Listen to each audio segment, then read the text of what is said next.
Dear students, welcome back to Google chemistry. Carbon and its compound chapter में आज हम लोग डिस्कस करेंगे एलोट्रॉप्स ऑफ कार्बन, या इसी को दूसरे वर्ड में अगर पूछा जाए तो एलोट्रोपी। माय डियर स्टूडेंट्स, बहुत ही ज़्यादा इंटरेस्टिंग टॉपिक है और बोर्ड का फेवरेट टॉपिक है, तो यार प्लीज़ इसको पूरा देखिएगा, क्योंकि बोर्ड एग्जाम में यहाँ से बहुत ही ज़्यादा क्वेश्चन, छोटे बड़े हर टाइप के क्वेश्चन अराइज होते ही रहते हैं।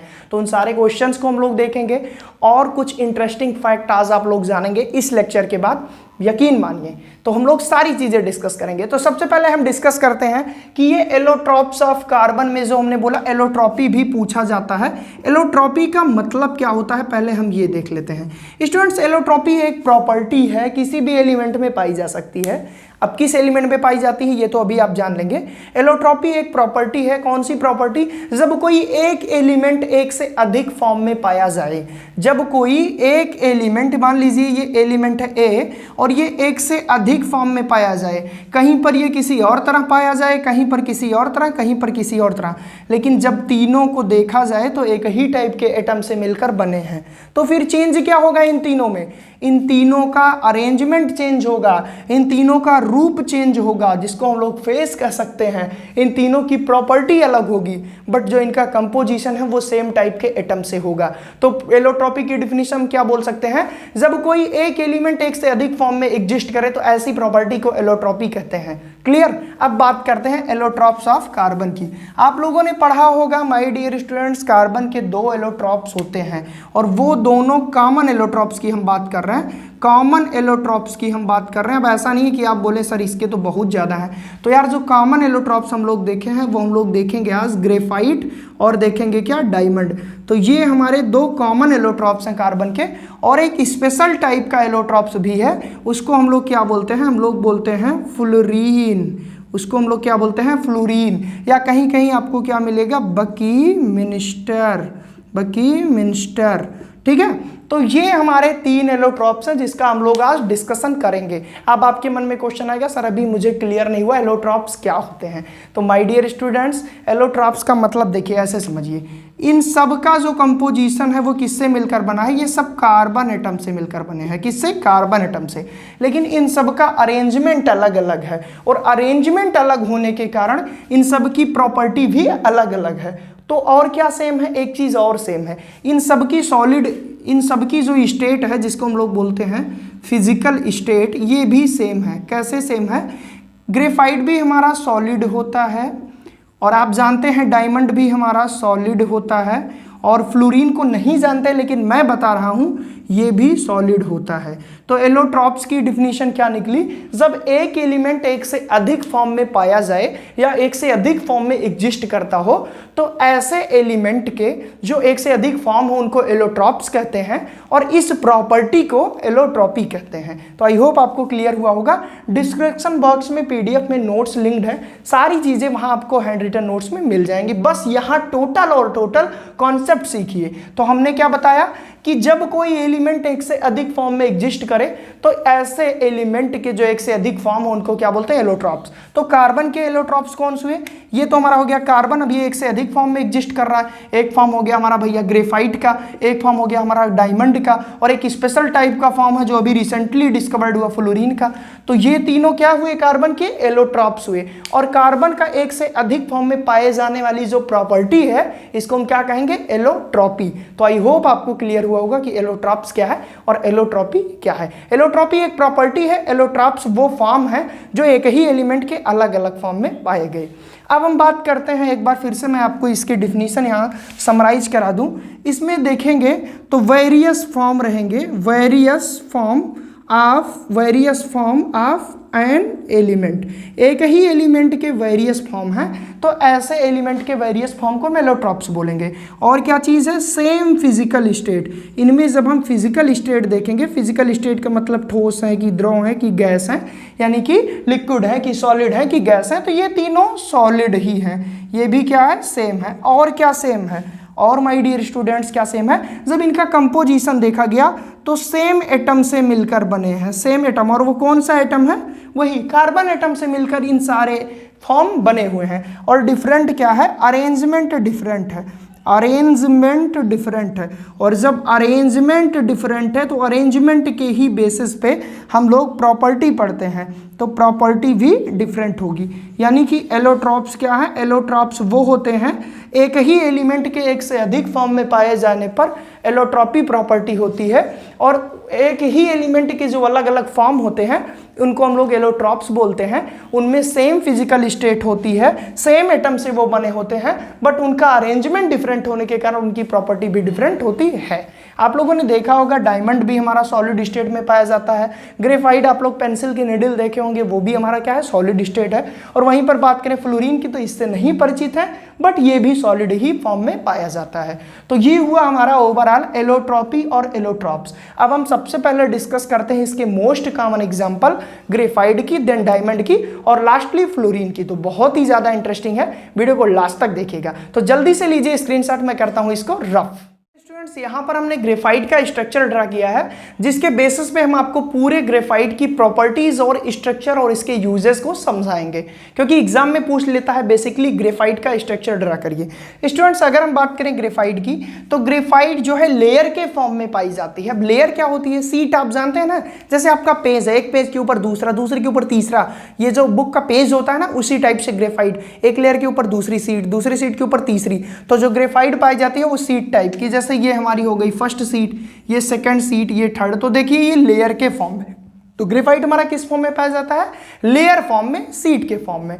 और एक चीज और ध्यान रखिएगा कि ग्रेफाइट में जो एक कार्बन एटम होता है वो 3 कार्बन एटम से ऐड होता है। ग्रेफाइट का जो अरेंजमेंट है उसमें जो एक कार्बन एटम होता है वो 3 कार्बन से अटैच्ड होता है। कैसे, मान लीजिए हम इस मेन कार्बन को उठाते हैं, अब इसको मत उठाइएगा क्योंकि ये तो अभी और ऊपर ऊपर ऐसे लेयर बनेगा। हम यहाँ पे केवल आपको थोड़ी सी लेयर दिखाए हैं स्ट्रक्चर को समझाने के लिए। मान लीजिए ये मेन कार्बन हमने इसको उठाया, तो देखिए कितने कार्बन से जुड़ा है, 1 2 एंड 3। तो एक कार्बन उठाइए, ये कितने कार्बन से जुड़ा है, 3।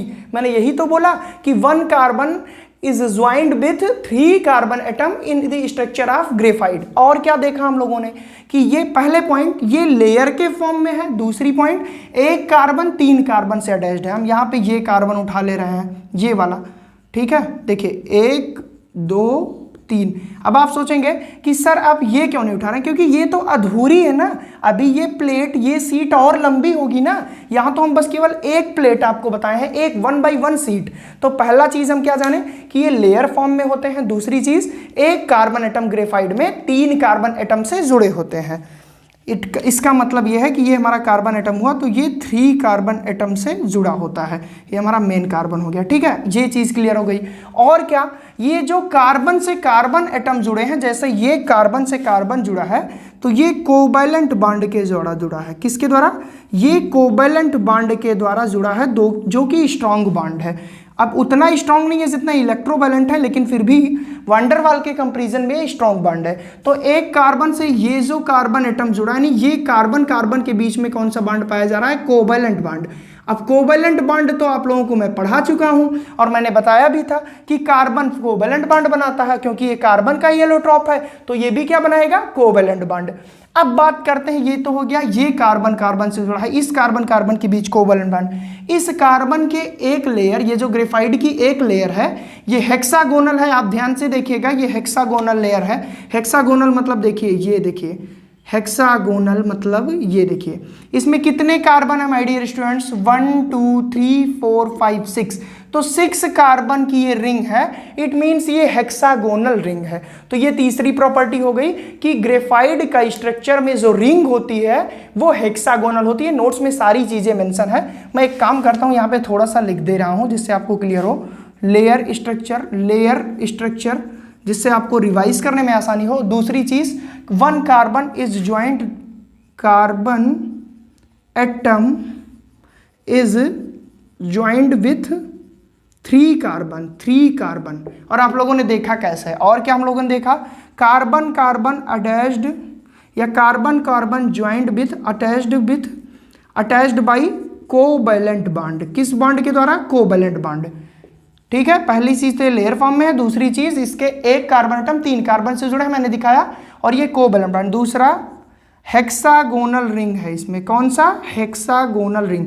क्यों हेक्सागोनल रिंग है, आप लोगों को देख लीजिए, ये हमारी एक रिंग है, इसमें 6 कार्बन है, इट मीन्स ये हेक्सागोनल रिंग्स है। और क्या है, एक लेयर दूसरे लेयर से किस बॉन्ड द्वारा जुड़ी है, ये चीज जानना बहुत जरूरी है। एक लेयर, ये एक लेयर हो गई, ये सेकंड सीट हो गई, ये थर्ड सीट हो गई।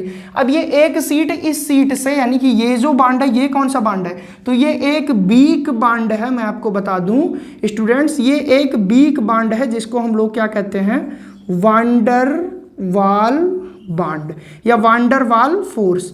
तो वांडर वाल फोर्स एक वीक फोर्स होता है जिससे एक ग्रेफाइट की लेयर दूसरे ग्रेफाइट लेयर से अटैच्ड होती है।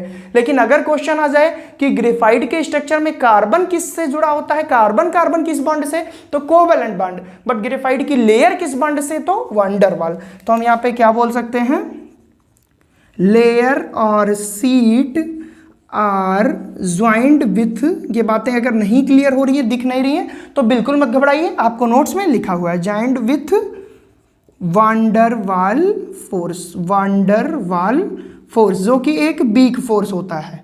ठीक है, अब बात करें और क्या फीचर है भैया ग्रेफाइट के, तो ग्रेफाइट जो होता है माय डियर स्टूडेंट्स, वो बहुत ही जबरदस्त लुब्रिकेंट के रूप में यूज किया जाता है, यूज्ड एज लुब्रिकेंट। क्यों, क्योंकि ये सॉफ्ट होता है, इसकी जो लेयर होती है एक दूसरे पर फिसलती है। Due to this reason it is used as a lubricant. Lubricant का प्रयोग क्यों होता है, किसी चीज को फिसलाने के लिए, तो ये बहुत ही जबरदस्त इसका यूज है, यूज्ड एज ए लुब्रिकेंट। और क्या इसके बारे में हम डिस्कस करेंगे माय डियर स्टूडेंट्स, यहाँ पे मैंने आपको एक चीज बताई, ध्यान से देखिए कि एक कार्बन एटम 3 कार्बन से जुड़ा है। अब एक कार्बन अगर 3 कार्बन से जुड़ा है और कार्बन की वैलेंसी 4 होती है, आप सभी को पता है, यानी कि एक कार्बन 4 इलेक्ट्रॉन लिए रहता है अपने बैलेंस सेल में, तो इसको 4 बॉन्ड बनाने चाहिए, बट ये केवल 3 बॉन्ड बना रहा है, तो एक इलेक्ट्रॉन तो फ्री बचा।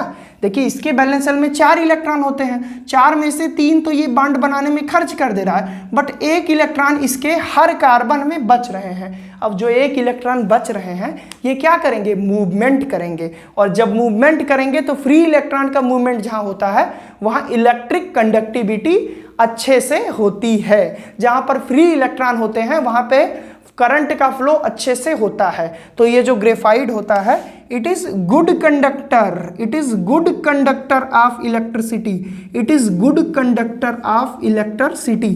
अब क्वेश्चन आते हैं माय डियर स्टूडेंट, क्यों ग्रेफाइट इलेक्ट्रिक का बहुत ही अच्छा कंडक्टर है, क्योंकि ग्रेफाइट में एक कार्बन 3 कार्बन एटम से अटैच्ड होते हैं, और होना चाहिए कितने से, 4 से। कार्बन की वैलेंसी कितनी होती है, 4, तो जो एक इलेक्ट्रॉन बचा है वो घूमेगा, क्या करेगा, घूमेगा, और जब वो घूमेगा तो इलेक्ट्रॉन का फ्लो होगा, इलेक्ट्रॉन का फ्लो होगा तो इसी को करंट का फ्लो कहते हैं। करंट क्या, इलेक्ट्रॉन का फ्लो ही तो है, और करंट का फ्लो मतलब कंडक्शन हो रहा है किसका, इलेक्ट्रिसिटी का, hence it is good conductor of electricity. तो आई होप आपको ये क्लियर हुआ होगा कि इसका यूज किस में करते हैं, as a lubricant, as a good conductor, और किस चीज में कर सकते हैं, और पेंसिल के लीड में, पेंसिल के लीड में क्या होती है, लीड, पेंसिल देखे हैं, पेंसिल के बीच में वो नीडल पाई जाती है जिसको लीड कहते हैं या लेड कहते हैं, तो वो क्या है, ग्रेफाइट है। तो ये हो गया हमारा ग्रेफाइट का स्ट्रक्चर। एक बार मैं 2 मिनट में पूरा रिव्यू आपको दे रहा हूं। देखिए सबसे पहले ग्रेफाइट जो है लेयर फॉर्म में पाया जाता है, हेक्सागोनल रिंग होती है, एक कार्बन एटम 3 कार्बन एटम से जुड़ा होता है, कार्बन कार्बन के बीच के बॉन्ड को कोवेलेंट बॉन्ड कहते हैं, एक लेयर से दूसरे बीच के जो बॉन्ड है वो वीक होते हैं, उसको वांडर वाल फोर्स कहते हैं, और इसीलिए ये जल्दी से टूट जाते हैं, एक दूसरे पर फिसलते हैं, इसीलिए एज ए लुब्रिकेंट यूज होते हैं। इसका प्रयोग पेंसिल के लीड में भी करते हैं, और क्या करते हैं, ये बहुत ही अच्छे कंडक्टर, क्योंकि इसमें हर कार्बन के एक इलेक्ट्रॉन फ्री रहते हैं जो कि इलेक्ट्रिसिटी कंडक्ट करते हैं। तो आई होप आपको ग्रेफाइट का बहुत ही ढंग से सारी चीजें क्लियर हुई होंगी। अब हम डिस्कशन करते हैं डायमंड। माय डियर स्टूडेंट्स, अगर हम बात करें दूसरे एलोट्रॉप की तो वो है हमारा डायमंड। और डायमंड ऐसा कोई भी इंसान नहीं होगा यार जो नहीं जानता होगा कितनी ज्यादा डायमंड की डिमांड है। तो डायमंड केवल और केवल कार्बन से मिलकर बना होता है। बात करें अगर स्टूडेंट्स डायमंड का ग्रेफाइट से क्या डिफरेंस है, क्योंकि प्रॉपर्टीज डिफरेंस रहेगी बट जो मेडअप होंगे वो सेम एटम से, तो दोनों कार्बन एटम से बने हैं, बट यहाँ पे क्या क्या प्रॉपर्टी डिफरेंट है और क्या अरेंजमेंट डिफरेंट है वो भी चीज हम लोग देखेंगे। बात करें अगर ग्रेफाइट की तो वहां पे एक कार्बन एटम 3 कार्बन एटम से जुड़ा था, और वहां पे जो अरेंजमेंट था वो हेक्सागोनल रिंग थी। बट यहाँ पे जो स्ट्रक्चर है डायमंड का, पहली चीज तो आप लोग डायमंड स्क्रीन पे देख लीजिए, डायमंड ट्रांसपेरेंट होता है, डायमंड कलरलेस होता है, बहुत ही ज्यादा शाइनी होता है। डायमंड कलरलेस है, डायमंड ट्रांसपेरेंट और बहुत ही ज्यादा शाइनी है, ये चीज तो याद ही हो गई होगी आपको। और क्या चीज आपको पता है, it is hardest natural known substance. आज तक जितने भी नेचुरल सब्सटेंस पाए गए हैं उसमें सबसे ज्यादा हार्डेस्ट सब्सटेंस कौन सा है, कार्बन। एक नंबर का क्वेश्चन है, लिख लो, हार्डेस्ट सब्सटेंस कौन सा है, हमारा कार्बन का एलोट्रोप डायमंड। यहां पे मैंने लिखा है colourless transparent substance, hardest natural substance. Clear. अब बात करें माय डियर स्टूडेंट्स, ग्रेफाइट के केस में एक कार्बन एटम 3 कार्बन एटम से लिंक्ड होता था, but in the case of diamond एक कार्बन एटम 4 कार्बन एटम से लिंक्ड है। तो ये तो हो गया इसके अरेंजमेंट में डिफरेंशिएशन। और डायमंड का जो अरेंजमेंट है बहुत ही कॉम्प्लेक्स होता है। स्ट्रक्चर मैं आपको दिखा रहा हूं, स्क्रीन पे देख लीजिए, क्योंकि बोर्ड पे बनाना पॉसिबल नहीं था। ठीक है, तो ये चीज हो गई। अब बात करते हैं और फीचर। माय डियर स्टूडेंट्स, यहां पे कार्बन कार्बन के बीच में कोवैलेंट बॉन्ड पाया जाएगा, क्योंकि मैंने आपको बताया था यार कार्बन कोवैलेंट बॉन्ड ही बनाता है। अब यहाँ पे एक चीज थोड़ा सा और डिफर है, वहां पे 3 बॉन्ड बनाता था कार्बन, तो एक इलेक्ट्रॉन मुक्त रहते थे, फ्री रहते थे, और जो कि फ्लो होते थे और इलेक्ट्रिक कंडक्टिविटी में बहुत ही ज्यादा हेल्पफुल थे। बट यहाँ पे एक भी इलेक्ट्रॉन नहीं फ्री है।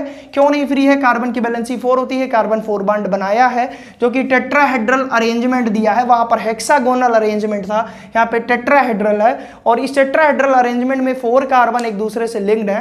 Due to this reason there is no any free electron for the conduction of the electricity. तो जब कंडक्शन इलेक्ट्रिसिटी के लिए कोई इलेक्ट्रॉन ही नहीं है यार, तो ये बैड कंडक्टर है। तो यहां पे मैंने क्या लिखा है, नॉन कंडक्टर ऑफ इलेक्ट्रिसिटी। ये पॉइंट क्या है, हाई मेल्टिंग पॉइंट।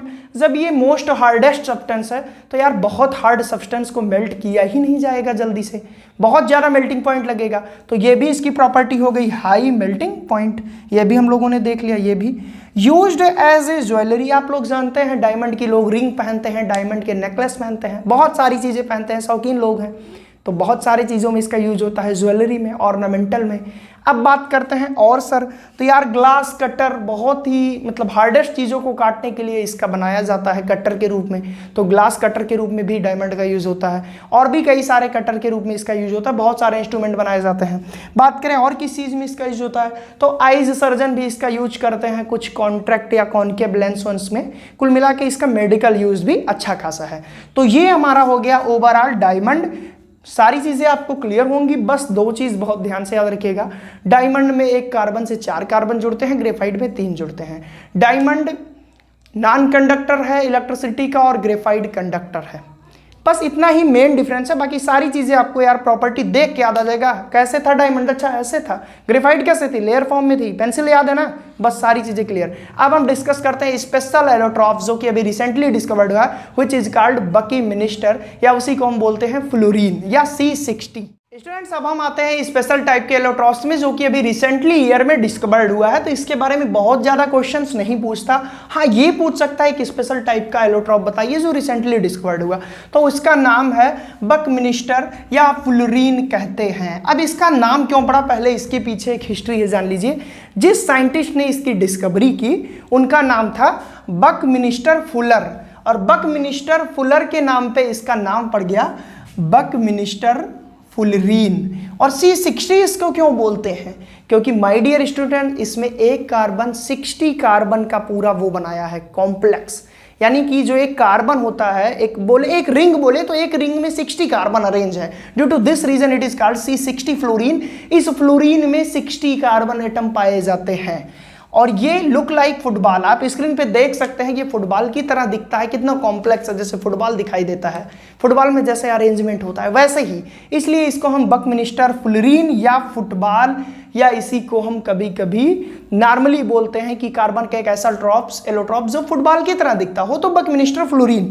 नाम क्यों पड़ा, क्लियर हो गया। कितने कार्बन है, 60। कॉम्प्लेक्स स्ट्रक्चर होता है इसका अरेंजमेंट के बेसिस पे। It is dark solid at room temperature, room temperature पे एक डार्क सॉलिड है। ज्यादा कुछ इसके बारे में नहीं पढ़ना, क्योंकि ये डिटेल स्टडी आपको आगे पढ़ाई जाएगी। तो आपका ये एलोट्रॉपी प्रॉपर्टी और एलोट्रोपस ऑफ कार्बन, आई होप आपको सारी चीजें क्लियर हुई होंगी। तो माय डियर स्टूडेंट्स अगर क्लियर हुई तो कमेंट सेक्शन में बताइए कि सर हमको क्लियर हुई, और ज्यादा से ज्यादा स्टूडेंट तक इसको शेयर करिए। और अगर चैनल पे नए हैं तो चैनल को सब्सक्राइब करिए। Thank you so much student.